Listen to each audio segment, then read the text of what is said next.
আমি শুনছি যতটুকু বাংলাদেশের যে প্রধানমন্ত্রী এই স্বৈরাচার হাসিনা ছিল, তারে নাকি অনেক সময় বড় বড় মারাত্মক কাজের সিদ্ধান্ত নেওয়ার জন্য তার আশপাশের শয়তানরা বাধ্য করত। এই বাধ্য কইরা শেষ পর্যন্ত নৌকারে বাসাইছে না ডুবাইছে? ডুবাইছে। লাউ ইউতিউকুম ফি কাসীরিম মিনাল আমরি লানিতুম। আমিরে যদি মামুরের কথা শুনন লাগে, নেতায় যদি প্রজার কথায় চলন লাগে, তাহলে শেষ পর্যন্ত খালি নেতার নৌকা ডুবতো না, হলের নৌকা ওই ডুববে যাইব। রইছে না ডুবছে? এজন্য এই জিনিসটা খেয়াল করার মতো। পরিবারের মধ্যে আমরা থাকি, বাপ মা সবাই রে লইয়া একসাথে একটা পরামর্শের মধ্যে বসে ফুলা ফানে খালি বাপ রে চাপ দে, এইটা করো না, ওইটা করো, এইটা করো, চাপ দিবেন না। পরামর্শের মধ্যে বসে সবার নিজের রায়টা শুধু দিবেন। এরপরে যদি যেটা সিদ্ধান্ত হয় এটাকে মাইনা নিতে হবে। যদি উল্টা চলে তাইলে খবর আছে, সকলের জন্য বিপদ আছে। এটাই সূরা হুজুরাতের শিক্ষা। সাথে আরেকটা কথা বলি, আমরা পরিবারের মধ্যে নারী মেয়েরা সর্দার না পুরুষ সর্দার? মহিলা আমার বউ ঘরের সর্দার না জামাই? অনেক ক্ষেত্রে মহিলারাও জামাইরে খান ফরা দিতে দিতে খানটা বাড়ি কইরা নিজের কথায় জামাইরে চালাইতে চায়। আসেনি এমন কোন পরিবার? লাউ ইউতিউকুম ফি কাসীরিম মিনাল আমরি লানিতুম। যদি জামাইয়ের কথায় বউর কথায় জামাই চলন লাগে, এই পরিবারের ধ্বংস ছাড়া আর কোনো উপায় নাই। শেষ দেখবেন যে পরিবার ওই বেটি মামলতদার ধ্বংস ধ্বংস ধ্বংস ধ্বংস। আজকাল অনেক মা বোনরা আছে জামাইয়ের কথা মানতেই চায় না, নিজে যেটা কয় এটা কেড়ে জামাইয়া করলো না, এই জন্য উল্টা জামাইয়ের বিরুদ্ধে অ্যাকশন নেই। আমরা ঘরের তাইন কুস্তা বুঝুন না, একটা কই তাই আর একটা করে, হইয়া জামাইরা আরো ঠেট দেয়। আছে নিজের ব্যক্তি বাজার থেকে কইছে একটা মাছ আনতো, বেটায় আনছে আর একটা গড় খেরে এটা আনলো না, আর আইন দেওয়া অনেক সংগ্রাইয়া ফালাই ওইটে। আমার চিনা জানা আমরা এলাকাতে একটা বাড়ি আছে, জামাইয়ে গোসা বাচ্চা খাইতে পারে না মাছ, বুড়া বেটা। এখন বেচারা গোসা ছাড়া মাছ তো দামি মাছ হইলে গিয়ে বোয়াল মাগুর তো এখন মিলে ওই না। একবারে সহজে গোসা ছাড়া মাছটার নাম হইল ফাঙ্কাস। কিতা কইলাম আপনারা? বাড়ির নিচে বেটারা ফাঙ্কাস খাইতো, কারণ বেচারা তো বাঁচতে পারে না, মাছের স্বাদ তো মিটাই তুইব। ফাঙ্কাস লিয়া গেছেন তো গড়ের এই ফাঙ্কাস দেখতে পারুন না, নিচে গড়ের মধ্যে বেটায় আনতো বিটে পুরা মাছের বাড়িটা উড়ে ফেলাই দিছে ঘরের বাইরে। মানি বেটে বেডার কথায় চলছে না, বেটির পছন্দ করে না ফাঙ্কাস। এখন বেটা অন্য মাছ কেড়ে আনলো না, বেটারে উড়াইয়া ফেলাই দিল বেটারটা। এর মানে বেটে বুঝাইতে চাইলো তোমার পছন্দ মতো পরিবারও চলতে আর তাই না, আমার পছন্দ মতো চলতুই ভাই। কথাটা বুঝছেন নি আপনারা? এই ধরনের পরিবারে কোনোদিন শান্তি আসে না। লানিতুম, সারাটা জীবন খালি কষ্ট আর মারামারি যাবে, কোনোদিন এই পরিবারে কোনোদিন শান্তি আসবে না।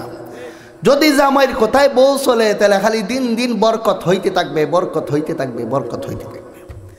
সূরা হুজুরাত আমরা শিকার মতো কিছু আসেনি।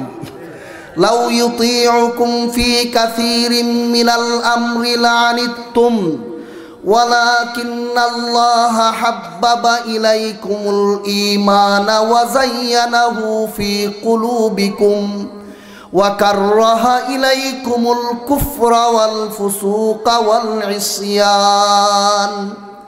আমি যদি আয়াতের তরজমা করি আপনারা বুঝবেন না। আয়াতের ব্যাখ্যাটা হইল এরকম বেয়াদবি কইরা যদি কেউ অভ্যাস হইয়া যায়, নিজের কথায় মুরব্বীরে চালাইতে চায়, নিজের কথায় জামাইরে চালাইতে চায়, নিজের কথায় উস্তাদরে চালাইতে চায়, নিজের কথায় আমির সাহেবরে চালাইতে চায়, তার মতো হলই তো হের মতের বিরুদ্ধে কিচ্ছু যাইতো না।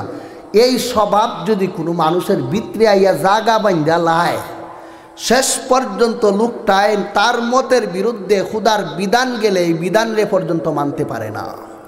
হেরে ওই আস্তে আস্তে না মানার যোগ্য মানে বদ অভ্যাসটা বাড়তে বাড়তে বাড়তে বাড়তে শেষ পর্যন্ত আল্লাহ রসুলকে না মানা শুরু করে দেয়। বিয়ার মানুষ একদিনে ডাকাইতো না তো, ফইলা বাপের ফকরতিয়া চুরি করে, এবারে বাইর ফকরতিয়া চুরি করে, কচু কাটতে কাটতে আগ বলে একটা কথা আসেনি। এইভাবে ছোট মানে সাধারণ আমিররে না মানতে মানতে মানতে মানতে শেষ পর্যন্ত আল্লাহকে না মানার বদ খাসলত তার মধ্যে চলে আসে।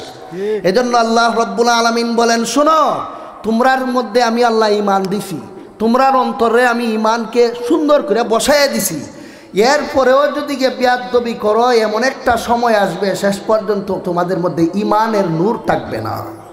এজন্য উচিত বেয়াদবির এই মিজাজটা অন্তর থেকে বের করে দেওয়া। যারার মধ্যে এই মিজাজটাকে শেষ পর্যন্ত দৌলতে ইমান পর্যন্ত এদের থেকে ছিন্ন হইয়া যায়। এইটাই হলো সূরা হুজুরাতের শিক্ষা। আপনারা দেখবেন, আমার যদি আপনারা না দেখেন তাহলে আমি কইমো, আপনারা একটু পরীক্ষা করে দেখুন। কিছু মানুষ আছে দাওয়াত ও তবলিগো গিয়া ফাঁক চিনত না, না ফাঁক চিনত না, ওজু চিনত না, গোসল চিনত না, সুরা সিলটা খাইতাছি, একবারে পুরা ফাক্কা ওলি হইয়া বাড়িতায়। এমন মানুষ হয় না তবলিগো গিয়া? আর অনেক তবলিগ আছে, অনেক লোক আছে তবলিগ করিয়া আরও উল্টা পাল্টা মাতে আইয়া, উল্টাই আইয়া আগে তো মোটামুটি কিছু কথাবার্তা বালা আছিল, উনকাইয়া আলিম হলতের সমালোচনা শুরু করে দেয়। আগে আলিমদের সমালোচনা করতো না, এখন তবলিগ করে আলিমদের সমালোচনা করছে। এটার দ্বারা বোঝা যায় তবলিগে অ্যাকশন করছে না রিঅ্যাকশন। এই রিঅ্যাকশন কেড়ে হইল এমন একটা লোকরে আমি একদিন দেখছি সোনারঘাট টানার ভিতরে হই, কইলে অনেকে চিন্তাও পারেন। লোকটা অনেক ভালো আছিল, তবলিগ করে আইয়া উনকা আলিমরারে আর দেখতে পারে না, খালি আলিমরারের সমালোচনা করে, হিতা করে, হিতা করে, এই সেই। আমি কই মানুষ তো তবলিগ করে আইয়া আলিমরে শ্রদ্ধা করা শিখে এবার দিয়ে সমালোচনা শিখলো, ব্যাপারটা কিতা? তার আরেকজন সাথী তবলিগি, আমরা ওই রানীগাঁও ফাঁসারগাঁওর ভিতরে হই। আমি তাইনে জিগাইলাম, অমুকের সাথে আপনি তবলিগ করছেন? বলে মাইতো না, এটার সাথে তবলিগ করছি, ঠিকই আছে, এটা একটা খন নাচ। বলে কি তুইছে? কই একটা দিন আমি সাবরে মানে না, এর মতো করে চলে। আমি সাবরে না মাইন না তবলিগ করার কারণে তবলিগের নেক আসর পড়ছে না বদ আসর?